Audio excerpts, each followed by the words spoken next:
रसूलुहु अम्मा बाद फ़इन्न खैरल हदीस किताबुल्लाह व खैरल हदी हदी मुहम्मदिन सल्लल्लाहु अलैहि वसल्लम व शर्रल उमूरि मुहदसातुहा व कुल्लु मुहदसतिन बिदअह व कुल्लु बिदअतिन ज़लालह व कुल्लु ज़लालतिन फिन्नार।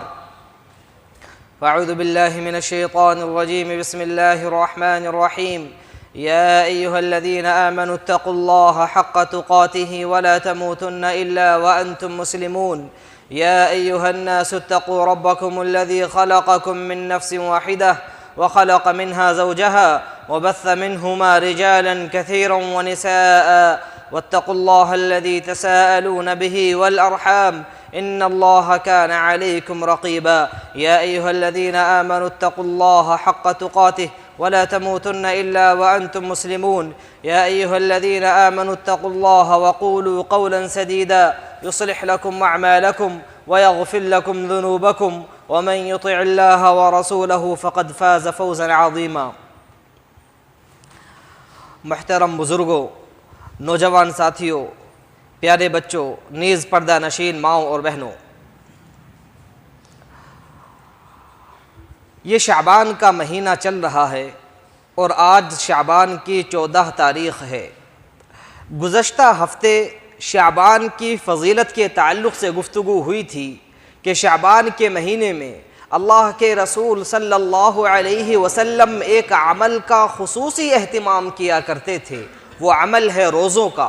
अल्लाह के रसूल सल्लल्लाहु अलैहि वसल्लम शाबान के पूरे महीने में खुसूसियत के साथ रोज़े रखा करते थे।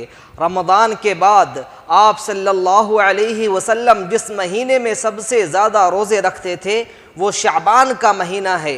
गोया शाबान का महीना वो महीना है कि जिस महीने में अल्लाह के रसूल सबसे ज़्यादा नफली रोज़े रखा करते थे। इसीलिए हज़रत उसामा ने अल्लाह के रसूल से पूछा था कि अल्लाह के रसूल, आप शाबान के महीने में जिस अंदाज में रोज़ा रखते हैं ऐसे किसी और महीने में नहीं रखते, ऐसा क्यों करते हैं आप? तो अल्लाह के रसूल ने वजह बतलाई थी।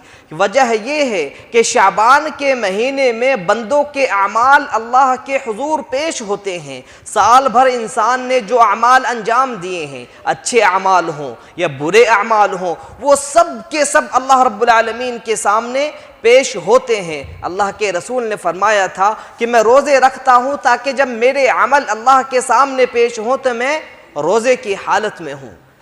गोया हमें चाहिए कि हम इस महीने के अंदर खुसूसियत के साथ रोज़ों का एहतिमाम करें और पूरे साल नेक अमाल अंजाम दें, तौहीद पर कायम रहें, नमाज़ें अदा करते रहें, रोज़े रखें, हज अदा करें और अपने आप को शिर्क व बिदआत से महफूज रखें ताकि हमारे अमाल जब अल्लाह के सामने पेश हों तो हमें खुशी हो। ऐसे अमाल हमारे पेश ना हों जो शिर्क में लिपटे हुए हों, ऐसे अमाल ना पेश हों जो बिदअतों पर टिके हुए हों। लिहाजा अच्छे अमाल करने की कोशिश करनी चाहिए। लेकिन आप मुसलमानों के हालात का जायज़ा लें तो आपको नज़र आएगा कि इस महीने में, शाबान के महीने में, जबकि अमाल अल्लाह के सामने पेश होते हैं, मुसलमान खुसूसी तौर पर इस महीने में और इस महीने की 15वीं तारीख़ को बिदअतें अंजाम दिया करते हैं। वो अमाल करते हैं कि जिनका अल्लाह से और अल्लाह के रसूल सल्लल्लाहु अलैहि वसल्लम से कोई सबूत नहीं मिलता। ऐसे अमाल जो बिदअत पर टिके हुए हैं, जिनका शरीयत में कोई सबूत मौजूद नहीं है। अगर मैं ये कहूँ कि 15वीं शाबान को जितनी ज़्यादा बिदअतें अंजाम दी जाती हैं, इतनी सारी बिदअतें किसी और दिन एक दिन में अंजाम नहीं दी जाती, तो ये बात दुरुस्त होगी। क्योंकि 15वीं शाबान को इतनी ज़्यादा बिदअतें अंजाम दी जाती हैं कि आप हैरान रह जाएं। मैं इंशाअल्लाह सारी बिदअतें आपके सामने पेश करूँगा, लेकिन उससे पहले मुनासिब ये मालूम होता है कि जो बड़ी बड़ी बिदअतें हैं जो मुसलमानों के अक्सर हलकों में पाई जाती हैं, उनका हमारे सामने तज़किरा हो जाए। आइए शुरुआत करते हैं कि 15वीं शाबान को मुख्तलिफ नामों से मुसलमानों के मुख्तलिफ ग्रुपों में याद किया जाता है। कुछ लोग इसे लैलतुस शक कहते हैं, कुछ लोग 15वीं शाबान की रात को लैलतुर रहमा कहते हैं कि ये रहमत वाली रात है, कुछ लोग इसे लैलतुल मुबारका कहते हैं कि ये बाबरकत रात है, तो कुछ लोग लैलतुल बराआ कहते हैं कि ये बराअत वाली रात है, शबे बराअत है।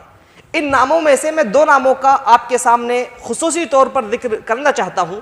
पहला नाम है जो कि सबसे ज़्यादा मशहूर है शब बराअत। इस रात को शब बराअत के नाम से याद किया जाता है। शब बराअत दो लफ्ज़ों से मिलकर बना है। पहला लफ्ज़ है शब, जो कि फ़ारसी ज़ुबान का लफ्ज़ है जिसके माने होते हैं रात के, और दूसरा हिस्सा है बराअत। बराअत अरबी ज़बान का लफ्ज़ है जिसके माने हुआ करते हैं बेजारी, ला ताल्लुक़ी का इजहार करना, कि ये रात ला ताल्लुक़ी ज़ाहिर करने वाली रात है। अब जहन में एक सवाल उभरता है कि ऐसी कौन सी चीज़ है कि इस रात में ला ताल्लुक़ी का इजहार किया जाता है।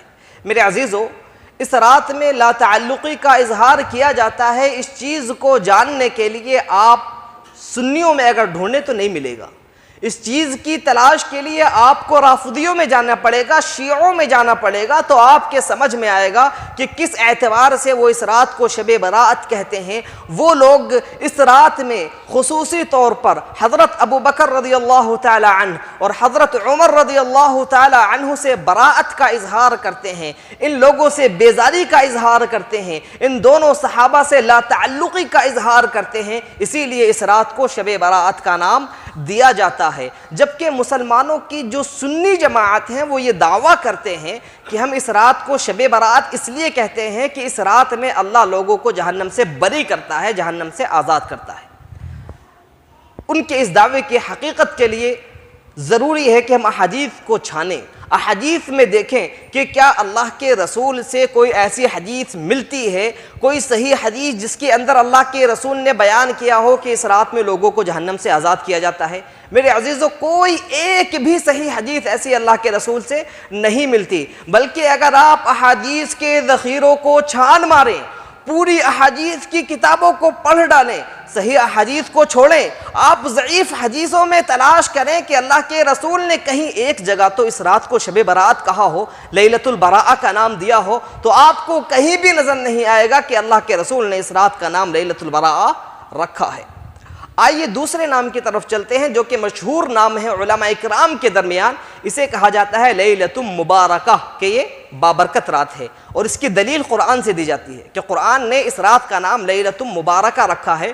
सूरह दुखान के अंदर अल्लाह रब्बुल आलमीन फरमाता है, इन्ना अंज़लनाहु फ़ी लैलतिन मुबारकतिन इन्ना कुन्ना मुंदिरीन फ़ीहा युफ़रक़ु कुल्लु अम्रिन हकीम, कि हमने कुरान करीम को बाबरकत रात में नाजिल किया है और बेशक हम डराने वाले हैं। और इसी रात के अंदर, इसी बाबरकत रात में कि जिसमें कुरान को नाजिल किया गया है, अल्लाह रब्बुल आलमीन बड़े बड़े उमूर के फैसले करता है।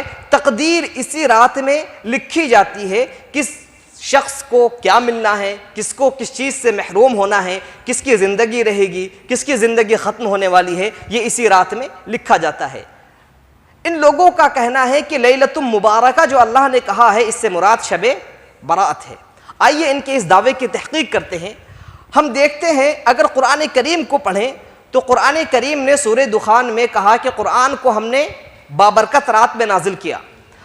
इसी वाक़ये को, कुरान के नाजिल होने वाले वाक़ये को अल्लाह ने दूसरी जगहों पर भी जिक्र किया है।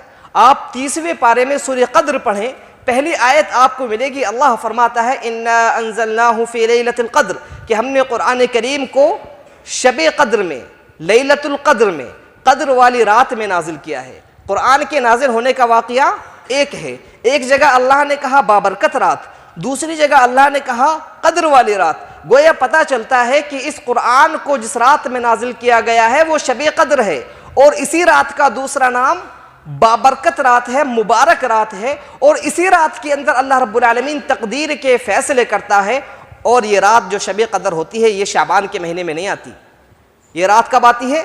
रमज़ान के महीने में आती है। इसका फैसला भी अल्लाह ने कुरान में किया है। आप सूरह बकरा पढ़ें, दूसरे पारे में आप पहुँचेंगे तो आप पढ़ेंगे शहरु रमज़ान अल्लज़ी उन्ज़िला फ़ीहिल क़ुरआन, कि रमज़ान का वो महीना है कि जिस महीने में अल्लाह ने कुरान को नाजिल किया है। गोया रमज़ान के महीने में कुरान नाजिल किया गया, और इस महीने के अंदर जिस रात में नाजिल किया गया वो रात शब क़द्र है, वो रात बाबरकत रात है, मुबारक रात है।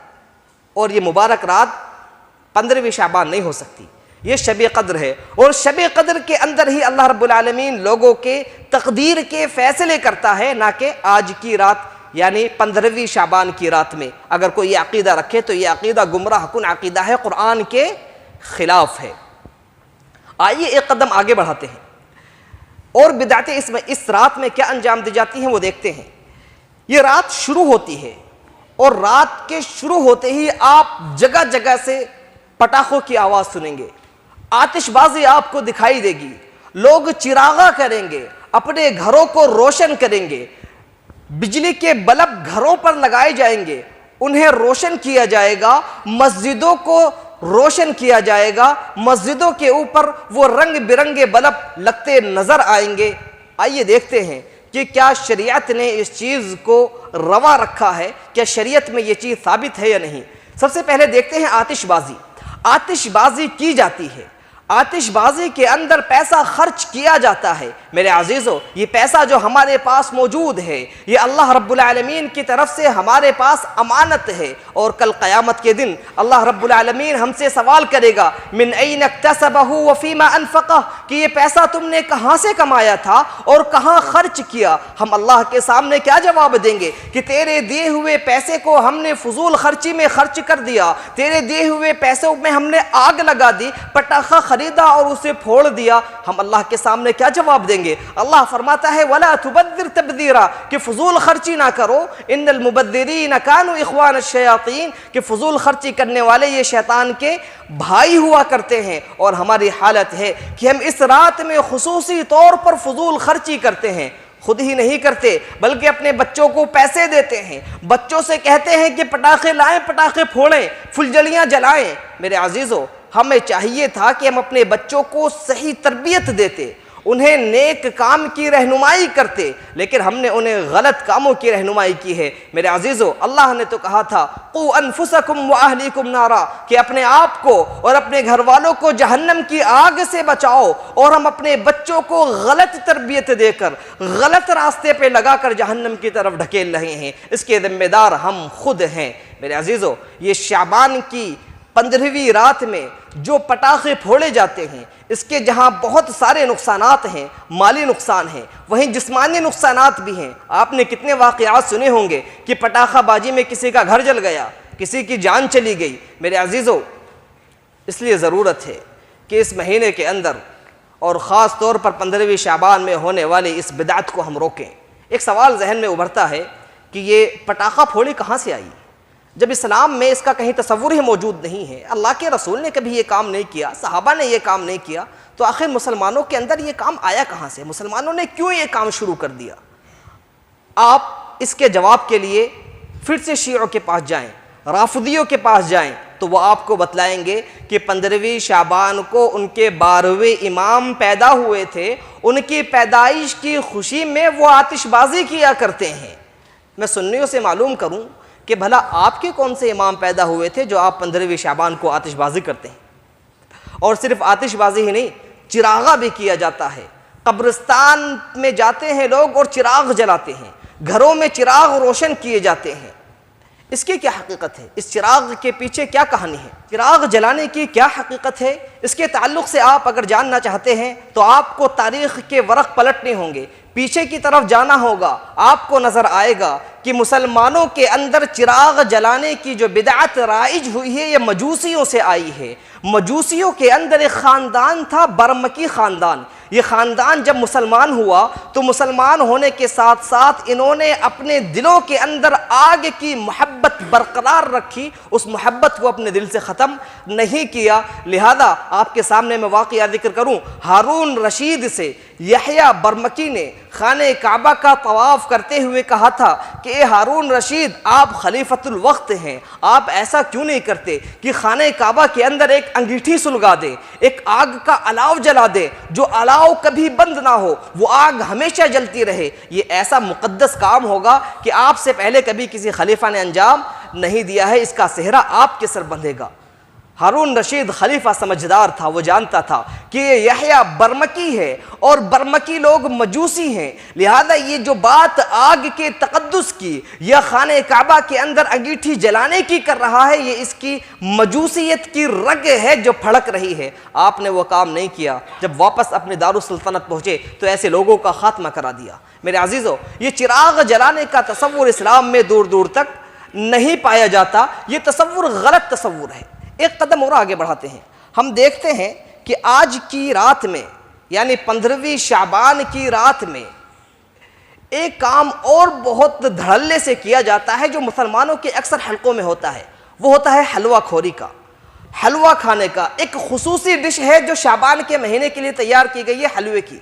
पिछला महीना जो रजब का गुजरा है उसके लिए खुसूसी डिश थी रजब के कूंडे, और शाबान के महीने के लिए खुसूसी डिश तैयार की गई है हलवा खाने की, कि हलवा खाया जाता है। और ये भी कहते हैं कि हम हलवा दलील की वजह से खाते हैं, अल्लाह के रसूल से दलील पाई जाती है हलवा खाने की, इसीलिए हम खाते हैं। हम उनसे दरियाफ्त करें कि क्या दलील पाई जाती है। वो कहते हैं कि अल्लाह के रसूल सल्लल्लाहु अलैहि वसल्लम के दांत जंग में शहीद हो गए थे, आप कोई कड़ी चीज़ नहीं खा पा रहे थे तो आपने हलवा खाया था। आपकी सुन्नत को जिंदा करते हुए हम लोग भी हलवा खाते हैं।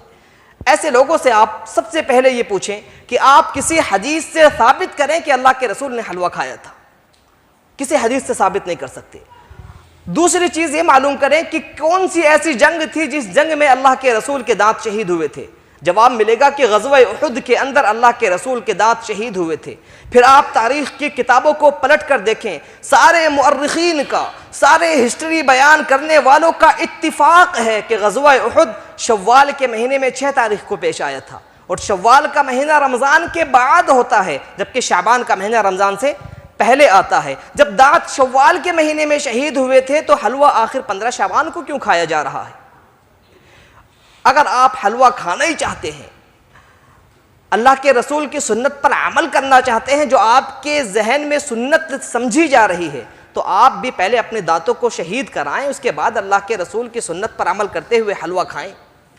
मेरे अजीज़ों, इस रात में सिर्फ हलवा ही नहीं बनता, हलवे के अलावा और दूसरी डिशों का भी एहतमाम किया जाता है। ये तसव्वुर जहन में रखा जाता है कि आज की रात में जो हमारे बुजुर्ग वफात पा चुके, जिन लोगों की मौत हो चुकी, उनकी रूहें घरों के अंदर आती हैं, लिहाजा उन रूहों के डिशों का, उन रूहों की लज्जत के एतबार से कि उन रूहों को कौन सी डिश पसंद थी, कौन सा खाना पसंद था, वो डिश तैयार की जाती है और घर के अंदर एक कोने में दस्तरखान लगाकर वो डिश वहाँ पर रखी जाती है ताकि वो लोग आकर खाएँ।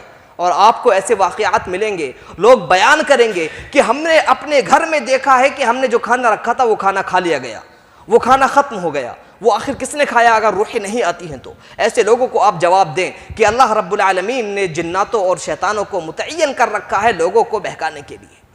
हर इंसान के साथ अल्लाह ने एक जिन रखा है जिसे करीन के नाम से याद किया जाता है, या हिंदी में उसे साया कहते हैं, जो हर इंसान के साथ होता है, वो इंसान को बहकाने का काम करता है। ऐसा भी होता है कि इंसान की वफ़ात हो जाए तो वो साया जिंदा रह जाता है, वो साया, वो करीन दुनिया में बाकी रहता है, और वो करीन ही आम तौर पर ये हरकतें अंजाम देता है कि आपने घर के कोने में एक दस्तरखान लगाया और वो आकर उस खाने को खा जाता है। लोग समझते हैं कि वो रूह आई थी और रूह आकर खाकर चली गई। ये गलत तसव्वुर शैतान लोगों के जहन में डालना चाहता है ताकि लोग बिदअतों में पड़े रहें। इसी करीन के ताल्लुक़ से मैं जिक्र करूँ आपके सामने कि आप बहुत सारे मुसलमानों को देखेंगे कि वो जादूगरों के पास जाते हैं और कहते हैं कि ये बुजुर्ग तो बड़े पहुँचे हुए हैं, इन बुजुर्ग ने हमने फ़ला तारीख़ में फ़ला साल जो वाक़या हमारे साथ पेश आया था वो भी बतला दिया।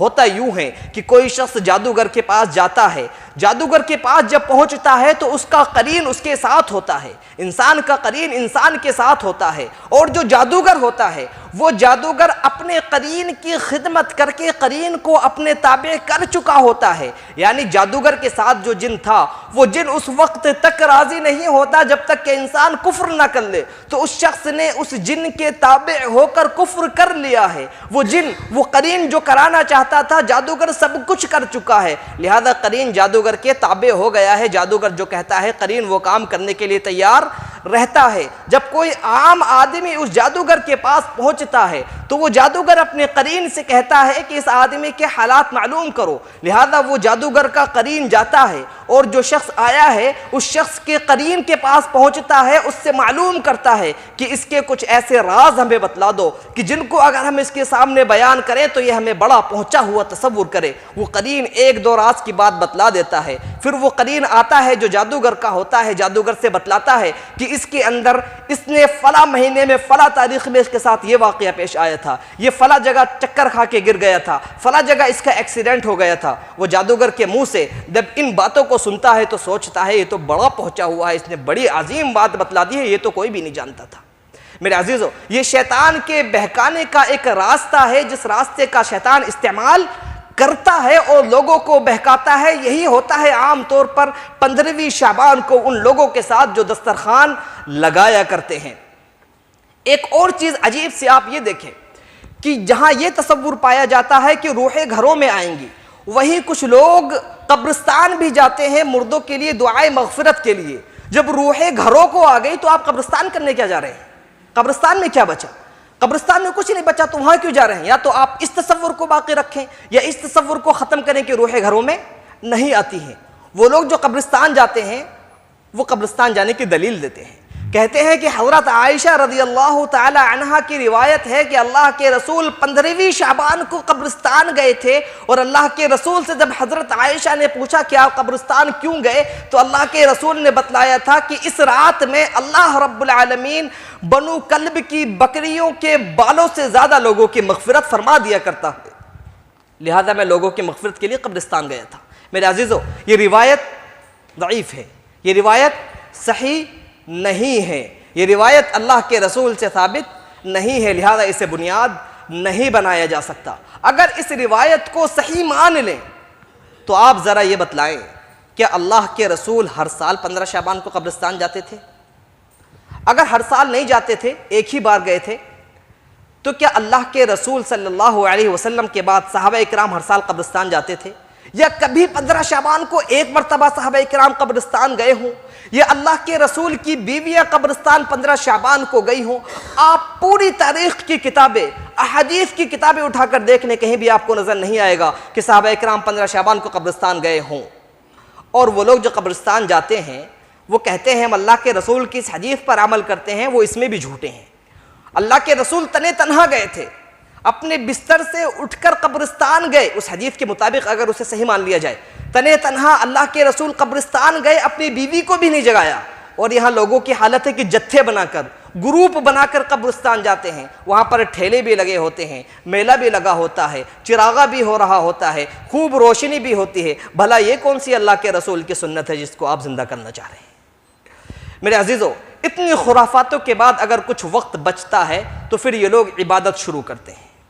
15वीं शाबान की रात को खुसूसी नमाजें अदा करते हैं। इस रात के ताल्लुक़ से, इस रात में नमाज के ताल्लुक़ से जितनी भी रिवायतें आई हैं सब की सब ज़ईफ़ हैं। 15वीं शाबान की फजीलत में कोई भी रिवायत मौजूद नहीं है, हर रिवायत ज़ईफ़ है। मैं उन ज़ईफ़ रिवायतों में से एक मशहूर रिवायत आपके सामने पेश करूँ जिस पर अमल करने की कोशिश की जाती है कि 15वीं शाबान की रात को सलात अल्फिया अदा की जाती है, हज़ारी नमाज अदा की जाती है। हज़ारी नमाज क्या है? बयान किया जाता है कि अल्लाह के रसूल ने हज़रत अली को हज़ारी नमाज अदा करने का हुक्म दिया। वो इस अंदाज में अदा की जाए कि 100 रकात नमाज अदा की जाए, हर रकात में सूरह फातिहा के बाद 10 मरतबा कुल हुवल्लाहु अहद की तिलावत की जाए।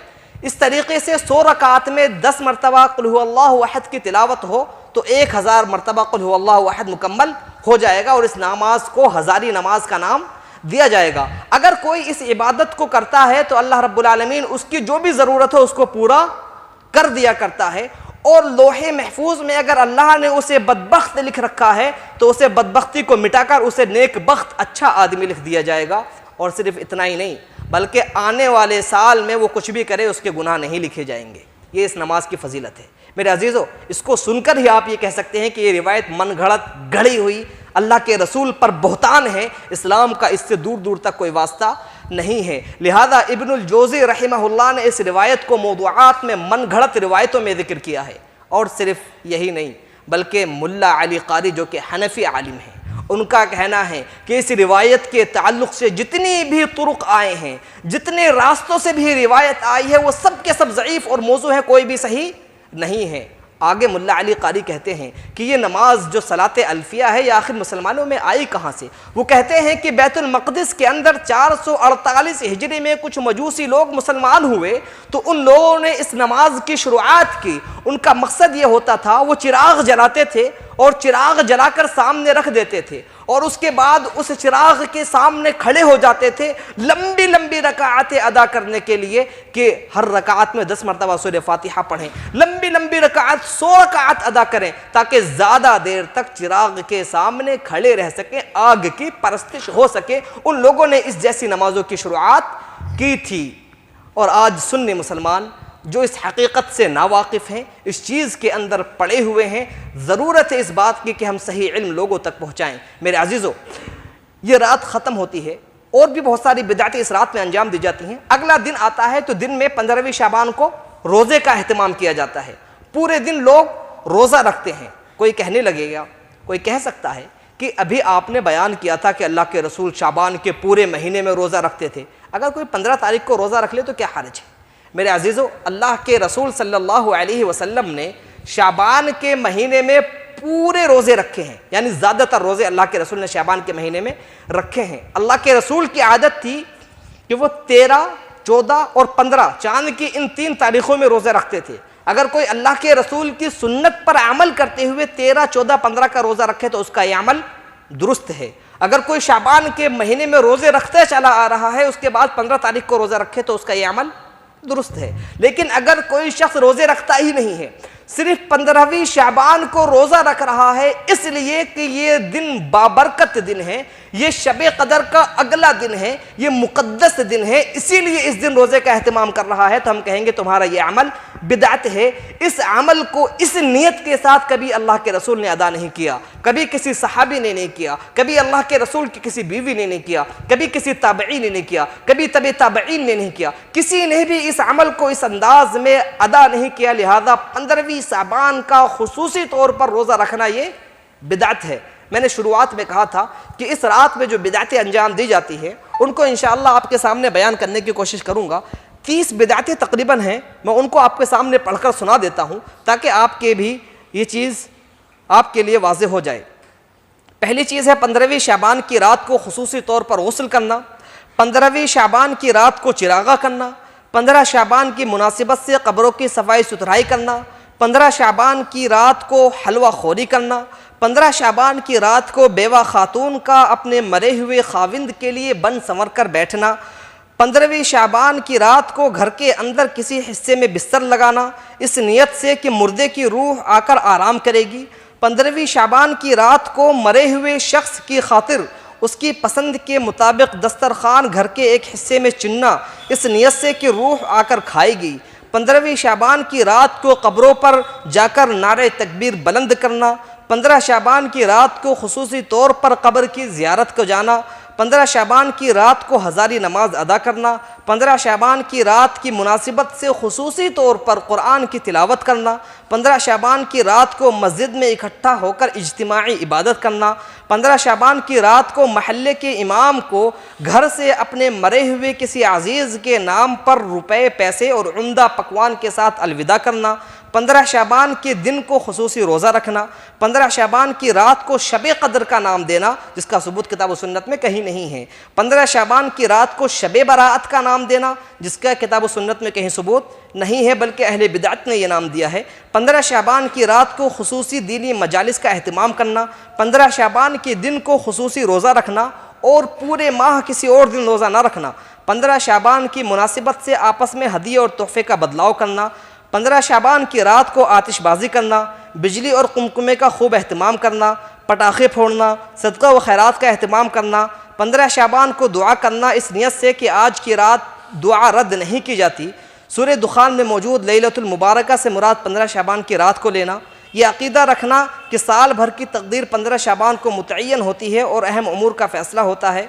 15 शाबान की रात को अबू बकर सिद्दीक़ और उमर रज़ियल्लाहु अन्हुमा से बेज़ारी का इजहार करना, 15 शाबान की रात को हज़रत उमर रज़ियल्लाहु अन्हु का पुतला जलाना नऊज़ु बिल्लाह। 15 शाबान की रात, माह शाबान में बंदों के अमाल अल्लाह के सामने पेश होते हैं, ये हकीकत है, लेकिन ये तसव्वुर रखना कि जो अमाल पेश होते हैं 15 शाबान को होते हैं, ये गलत है।